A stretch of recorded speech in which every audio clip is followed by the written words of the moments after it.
We'd prefer if you left. Amanda's voice cut through the elegant Christmas party like ice, her designer dress sparkling under the chandelier as she looked me up and down with disgust. My hands were still dirty from helping a stranger with her broken-down car, my simple dress wrinkled from the December cold. I had arrived 30 minutes late to my son's in-laws' mansion, expecting understanding, but finding only contempt instead. If you're watching this, subscribe and let me know where you're watching from.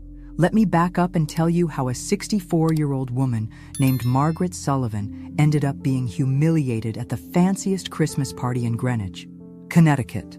It's a story about family, pride, and discovering that sometimes the people you help on the roadside can change your entire life. 3 months earlier, I'd been living quietly in my small apartment, stretching my modest pension to make ends meet. My husband Frank had died 5 years ago, leaving me with just enough to survive, but not enough to thrive.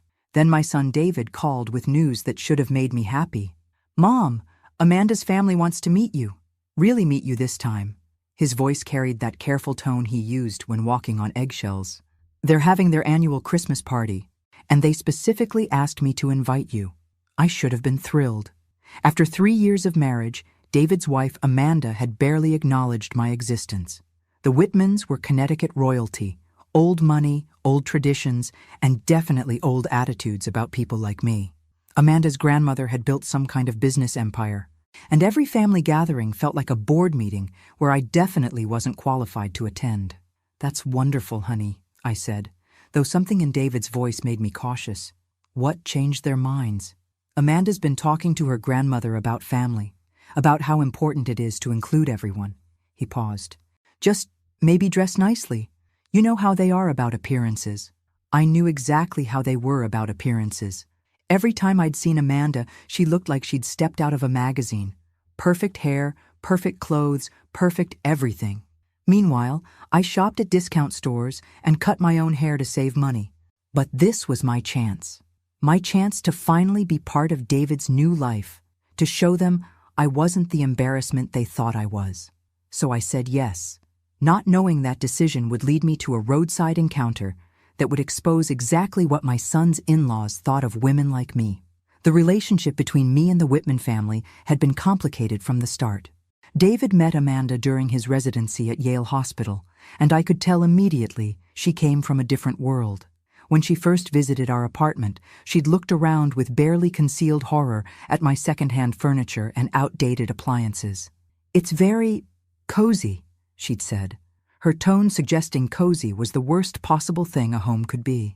I'd tried to win her over with my cooking, my stories, my genuine interest in her life, but Amanda had already categorized me as David's poor mother, and nothing I did would change that label. The wedding was my first real taste of Whitman family dynamics. Held at their estate in Greenwich, it was an event that cost more than I'd earned in 5 years. I wore my best dress, a navy blue number I'd bought for Frank's funeral, and felt like a sparrow among peacocks. Amanda's mother, Patricia Whitman, had introduced me to guests as David's mother from New Haven.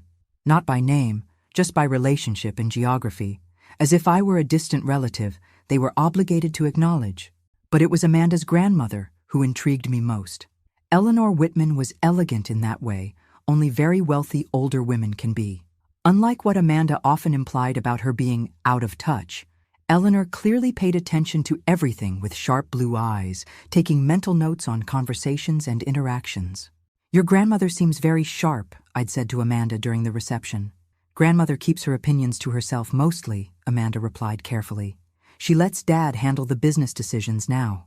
I'd found that interesting phrasing, lets rather than can't or doesn't. But family dynamics in wealthy families were probably different from what I knew. After the wedding, David and Amanda moved to Connecticut to be closer to her family. Our visits became less frequent, our phone calls shorter.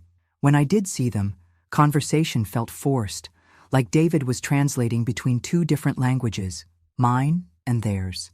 The few times I'd been to family dinners, I'd been seated at the far end of the table, treated politely but kept at arm's length. The conversations revolved around business deals, country club events, and European vacations. Topics I could listen to but never contribute to meaningfully. David had tried to bridge the gap a few times. "Mom, Maybe if you took an interest in Amanda's charity work. Or you could ask Patricia about her garden club. But I could tell he was fighting a losing battle against his wife's subtle but persistent campaign to keep me at a distance. So when David called about the Christmas party invitation, I was genuinely surprised. Maybe Amanda was finally ready to accept me as part of the family. Maybe her grandmother had encouraged more inclusion. Looking back, I should have recognized the invitation for what it really was. The week before the Christmas party, I threw myself into preparation like it was the most important event of my life. In many ways, it was. This felt like my final exam for acceptance into David's new world. I spent 2 days shopping for a dress, trying to find something that looked expensive but fit my budget. The saleswoman at Nordstrom Rack was patient as I explained what I needed. I want to fit in at a very formal Christmas party, I told her. The kind where everyone has money and judges you based on what you're wearing. She found me a burgundy dress with subtle beading that had been marked down from $200 to $65. It wasn't designer, but it looked respectable. I bought matching shoes that pinched my feet and a small purse that coordinated perfectly. David called twice that week with helpful suggestions about the party. Mom, remember that Amanda's family is pretty traditional, conservative conversation topics, you know? His voice carried that familiar tension. Maybe avoid talking about politics or, well, anything controversial. Honey, I've been having dinner conversations since before you were born. I think I can manage not to offend anyone. I know, it's just... He paused. Amanda's been stressed about this party. Her whole extended family will be there, plus her father's business associates. She wants everything to go smoothly. Everything. Including me, apparently. The unspoken message was clear. Don't embarrass us. The night before the party, I practiced conversations in my mirror. How to respond when asked about my work history. How to gracefully deflect questions about my small apartment. How to sound interested in topics I knew nothing about. I called my neighbor, Mrs. Chen, to ask if she could take care of my cat. Big family party? She asked. The biggest. My son's in-laws are very wealthy, very proper. This is my chance to finally become part of their family. Mrs. Chen, who'd immigrated from Taiwan 40 years ago and understood something about trying to fit into new worlds, squeezed my hand. Just be yourself, Margaret.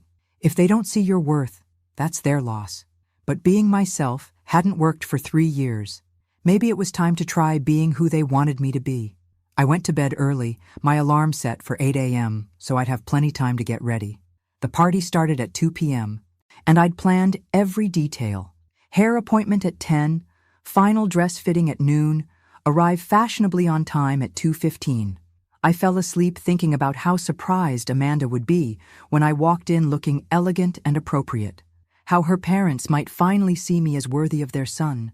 How Eleanor might actually have a real conversation with me. I should have paid more attention to the weather forecast. Saturday morning arrived with the kind of December storm that makes Connecticut winters legendary. I woke to ice pelting my windows and a weather alert on my phone, warning of dangerous driving conditions. The hair appointment was canceled when the salon lost power. The dress pickup was delayed when the alteration shop's street flooded. By noon, I was sitting in my bathrobe, watching freezing rain coat everything in a treacherous glaze, wondering if the party would even happen. David called at 12:30. Mom, are you still planning to come? The roads are pretty bad. I could hear Amanda in the background. Tell her the party's still on. Everyone's already here. Everyone except me, apparently. The realization that I was the only one battling the weather to attend hit harder than it should have. I'll be there, I told David. I wouldn't miss it. Without professional help, I did my own hair and makeup, trying to achieve the polished look I'd seen on Amanda. My hands shook slightly as I applied lipstick. Nerves, I told myself, not age. The burgundy dress fit perfectly, and for a moment I felt genuinely elegant. The woman in my mirror looked like she belonged at sophisticated parties, at least until I caught sight of my practical winter coat, the only one I owned. I left my apartment at 1:30, giving myself extra time for careful driving. The roads were slick but manageable if you drove slowly and stayed focused. Other drivers clearly had the same idea. Traffic moved at a cautious crawl. Everything was going fine until I reached the winding road leading to the Whitman estate. That's when I saw her, an elderly woman standing beside a luxury sedan with its hood up, wearing an expensive-looking coat but no hat, ice forming on her silver hair. I could have driven past. The smart thing would have been to call AAA from my phone and continue to the party. I was already running late, and stopping would make me even later. But I couldn't leave an elderly woman stranded in dangerous weather, even if it meant arriving at the most important social event of my life, looking less than perfect. I pulled over and rolled down my window. "Do you need help?" The woman turned, and I got my first clear look at her face. She was probably late 70s, with the kind of bone structure that suggested she'd been beautiful her entire life. Her blue eyes were sharp and assessing, not confused or helpless like I'd expected. "My car won't start," she said calmly. "The engine just died." I should have just called for help and left. But something about her composed dignity in the face of crisis reminded me of my own mother. "Let me take a look," I heard myself saying. Getting out of my car meant abandoning any hope of arriving at the party looking pristine. The freezing rain soaked through my coat immediately, and I could feel my carefully styled hair beginning to wilt. The woman watched as I examined her engine. I wasn't a mechanic, but Frank had taught me basic car maintenance before he died. "Battery terminals are corroded," I called out, raising my voice over the wind. "Do you have any cola in the car?" She looked at me like I'd lost my mind. "Cola? Coca-Cola works great for cleaning battery corrosion. Emergency trick my husband taught me." She opened her car and produced a small bottle of Coke from what looked like a very expensive handbag.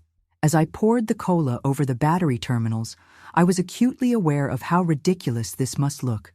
Two women in formal wear performing roadside repairs in an ice storm. "You're going to ruin your dress," she observed. "Already am," I said, scraping corrosion with my car key. "Sometimes you just have to prioritize helping people over staying clean." While we waited for the cola to work, she asked where I was headed.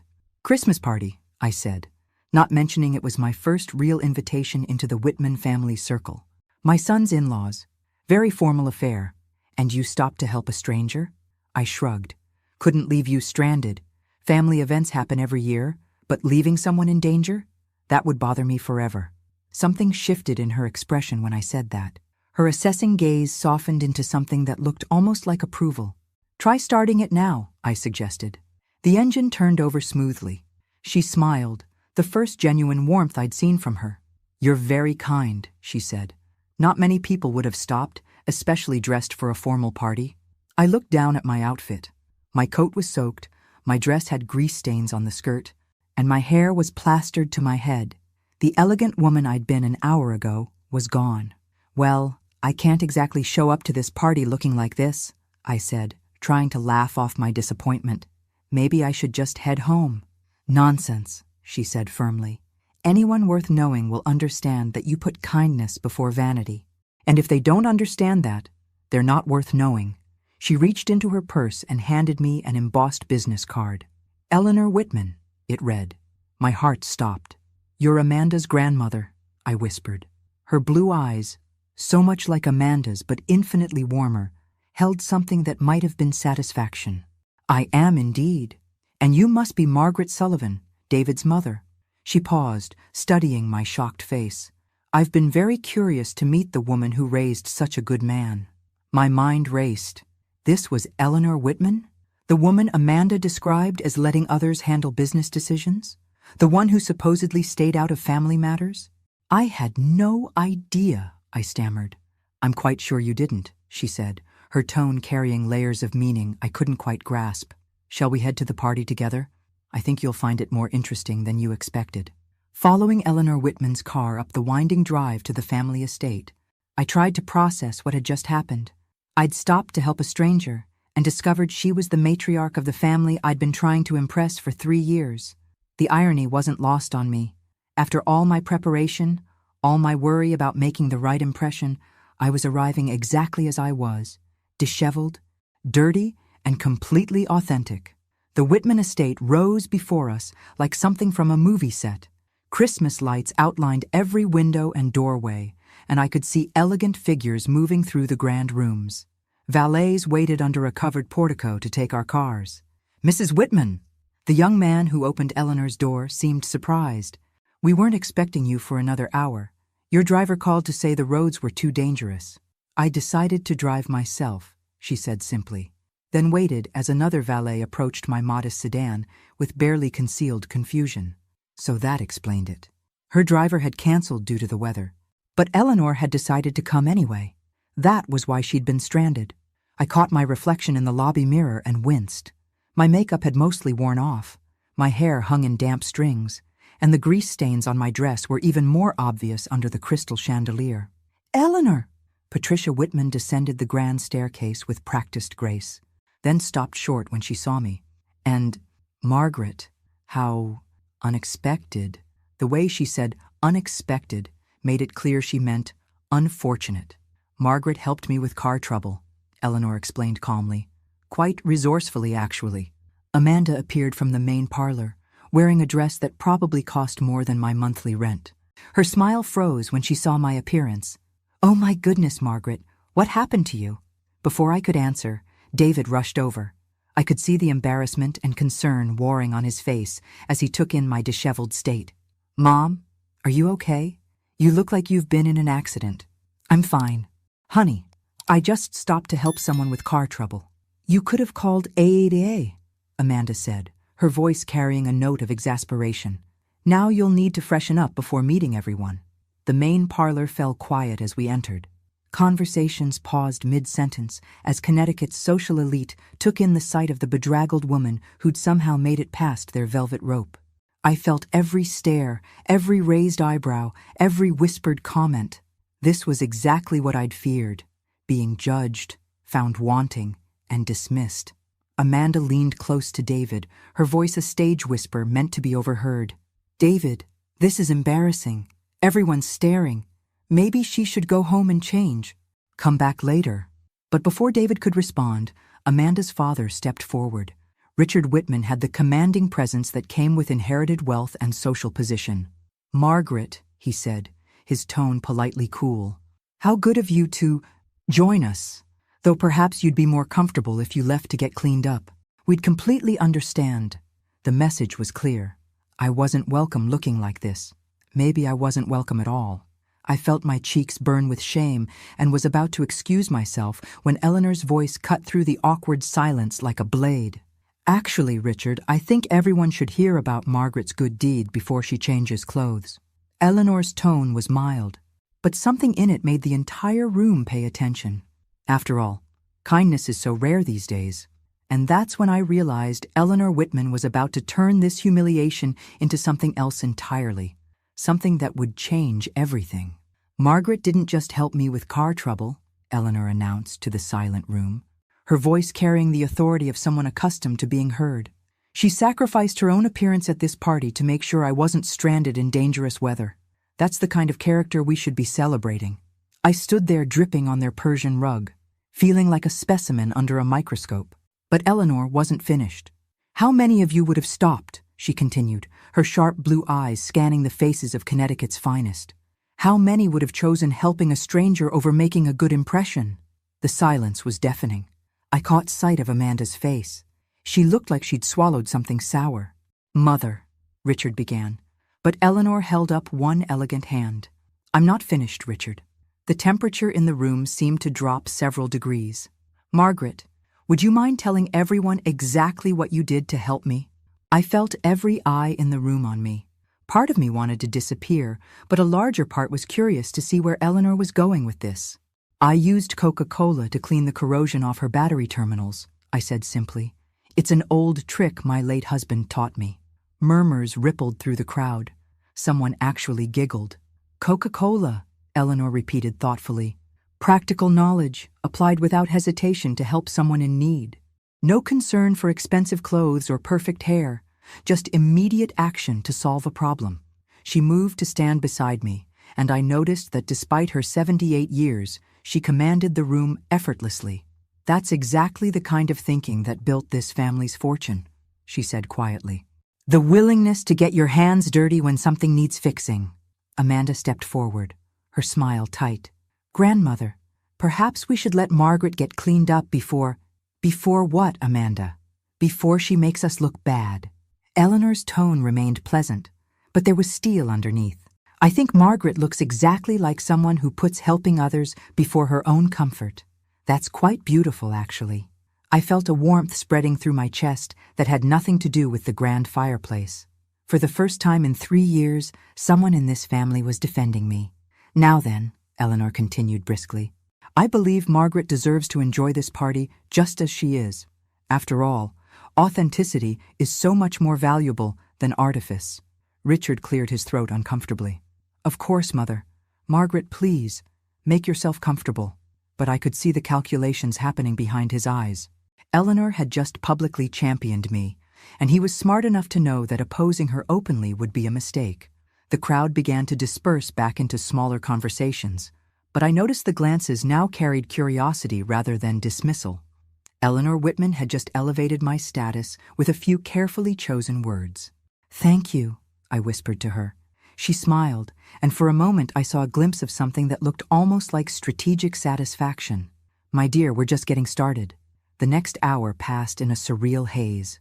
Word of Eleanor's endorsement spread through the party like wildfire, and suddenly, people who'd been avoiding eye contact were introducing themselves and asking about my adventure, helping Mrs. Whitman. I found myself telling the story multiple times, each retelling making me feel less embarrassed about my appearance. These people hung on every detail: the freezing rain, the corroded battery, the Coca-Cola solution. How resourceful, exclaimed a woman wearing pearls that probably cost more than my car. I wouldn't have known the first thing about car trouble. David appeared at my elbow, still looking concerned but also puzzled. Mom, are you sure you're okay? You don't need to stay if you're uncomfortable. Actually, I'm having a lovely time, I said, surprised to realize it was true. Your grandmother-in-law is quite remarkable. She's always been sharp, he said quietly. I've tried to tell Amanda that Grandmother Eleanor isn't as uninvolved as she pretends to be. She notices everything. So David had seen it too. That made me feel slightly better about the family dynamics I'd been navigating. Amanda joined us, her expression carefully neutral. Grandmother can be very protective of people she takes a liking to. Her tone suggested this wasn't necessarily a good thing. Margaret, Eleanor's voice carried across the room. Come, there's someone I'd like you to meet. She led me to a distinguished man in his 60s. This is James Morrison, our family attorney and longtime friend. James, this is Margaret Sullivan, the woman I was telling you about. James shook my hand warmly. Eleanor's been singing your praises, says you have excellent instincts for solving problems. I just helped with a car, I said, bewildered by all the attention. Sometimes the simplest solutions are the most elegant, Eleanor said meaningfully. James and I were just discussing some business matters that require a fresh perspective on community engagement. They exchanged a look that seemed to communicate volumes. I was missing something important, but before I could ask what, dinner was announced. The dining room could have housed my entire apartment. Crystal chandeliers cast warm light over a table set with enough china and silver to stock a small store. I found myself seated between Eleanor and a charming elderly gentleman who turned out to be a retired ambassador. Margaret helped me today, Eleanor announced to our section of the table as the first course was served. Demonstrated exactly the kind of practical wisdom and selflessness that built the foundations of success. How wonderful, said the ambassador's wife. It's so refreshing to meet someone who actually does something helpful instead of just talking about it. Throughout dinner, Eleanor kept drawing me into conversations about everything from community volunteer work to my late husband's carpentry business. She seemed genuinely interested in my life, asking thoughtful questions that made me feel like my experiences mattered. Frank sounds like he was a remarkable man, she said when I mentioned how he'd taught neighborhood kids woodworking skills for free. Building things, teaching skills, helping others succeed. That's real legacy. But I also noticed that Amanda kept glancing at her father with increasing anxiety, and Richard's jaw grew tighter each time Eleanor praised me. Something was building toward a confrontation, and I had the uncomfortable feeling I was about to be caught in the middle of it. After dinner, Eleanor suggested we move to the library for coffee and brandy. The room was magnificent. Floor-to-ceiling bookshelves, leather chairs arranged around a massive fireplace, oil paintings of stern-looking ancestors watching from gilded frames.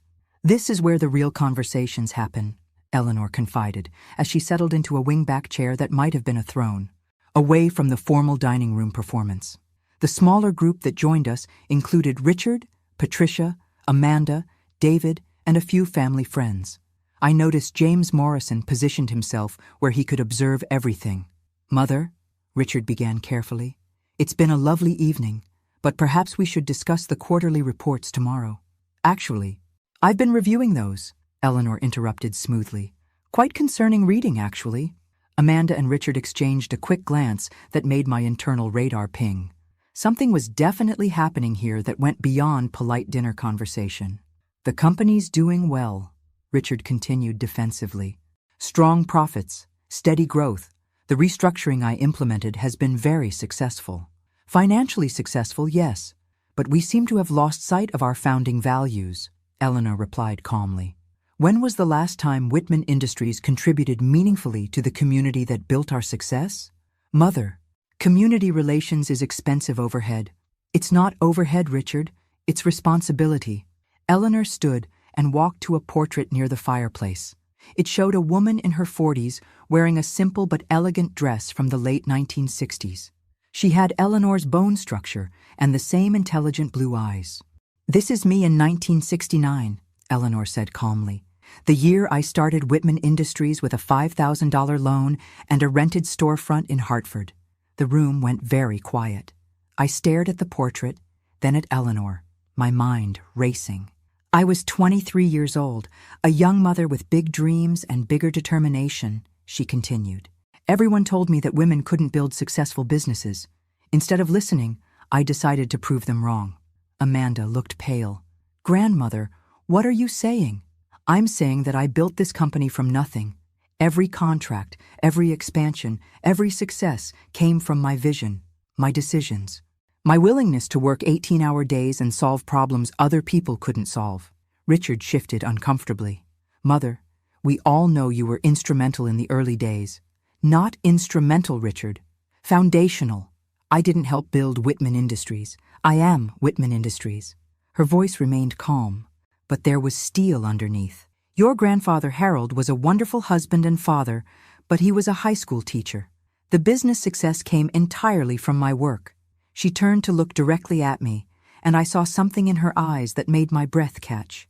"Margaret reminded me today of who I used to be, who I still am, underneath decades of letting others take credit for my work. Someone who solves problems and helps people, no matter how it looks to others." The implications hit me like a physical blow. This wasn't just about dinner party conversation. This was about power, legacy, and a family that had forgotten its roots.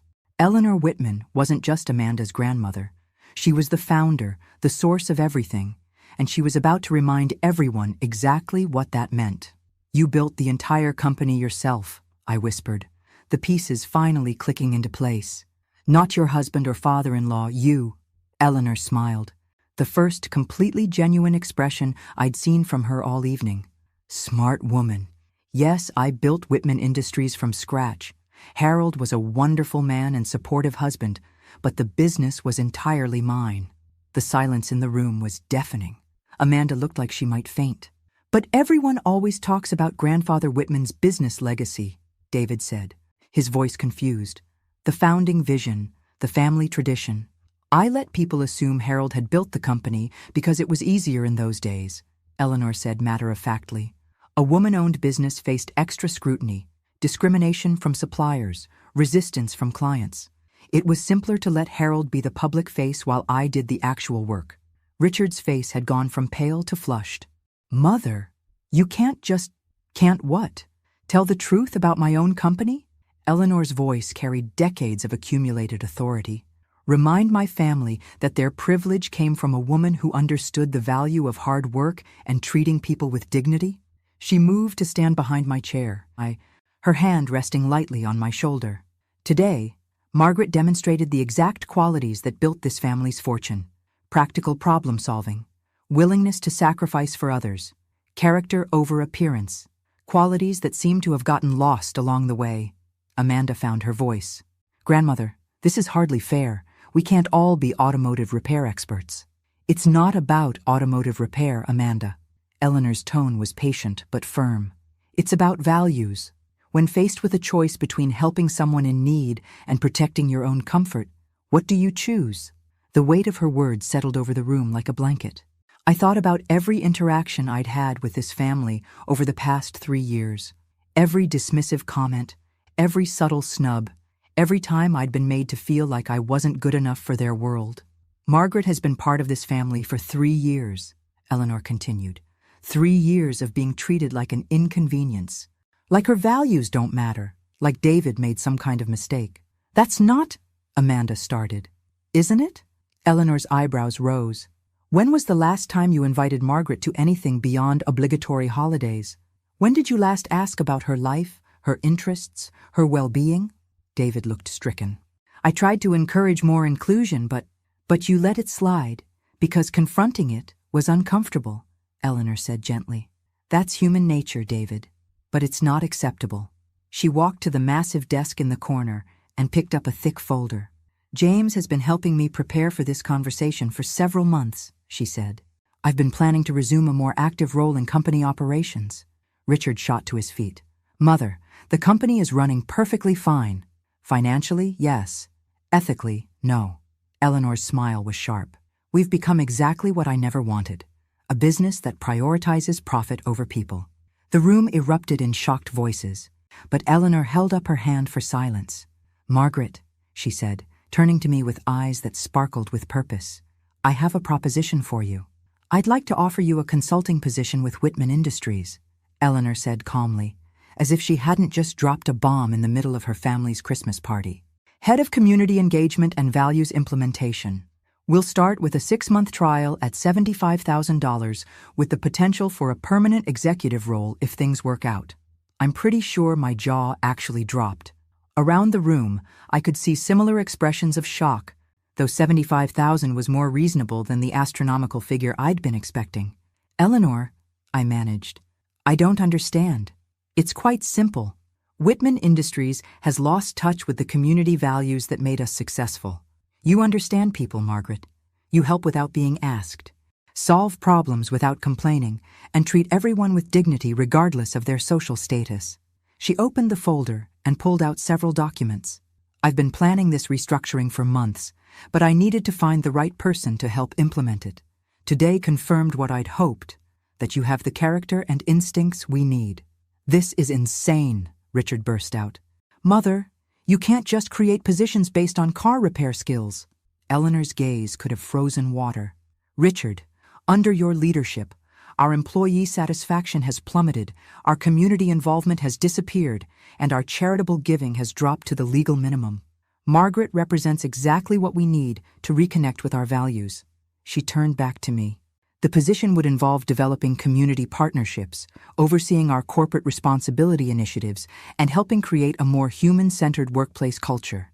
You'd work directly with me, at least initially. My head was spinning. 6 hours ago, I'd been worried about fitting in at a family party. Now I was being offered a chance to reshape how a major company operated. But I have no experience in corporate consulting, I protested. You have experience in what matters most, caring about people and solving real problems, Eleanor said firmly. The business skills can be learned, the character cannot. Amanda found her voice, though it was strained. Grandmother, this is very sudden. Perhaps Margaret needs time to consider. Actually, I interrupted, surprising myself with my boldness. I'd like to accept. The trial position, at least. The words came out before I'd fully processed them, but they felt right. This wasn't just about the job or validation.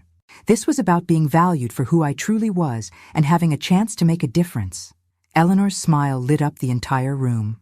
Excellent. James, please prepare a consulting agreement. Wait, David said, looking concerned. Mom, are you sure about this? It's such a big change. I looked at my son, seeing the worry in his eyes, but also something else. Respect, maybe even pride. Honey, I've spent 3 years trying to fit into a world that didn't want me. Now I have a chance to help that world become a better place. How could I say no? Richard cleared his throat. And my role in all this? You remain CEO, Eleanor said calmly. But with restored board oversight and a renewed focus on the values that built this company. Consider this a course correction, not a takeover. She looked around the room at the shocked faces, then back at me.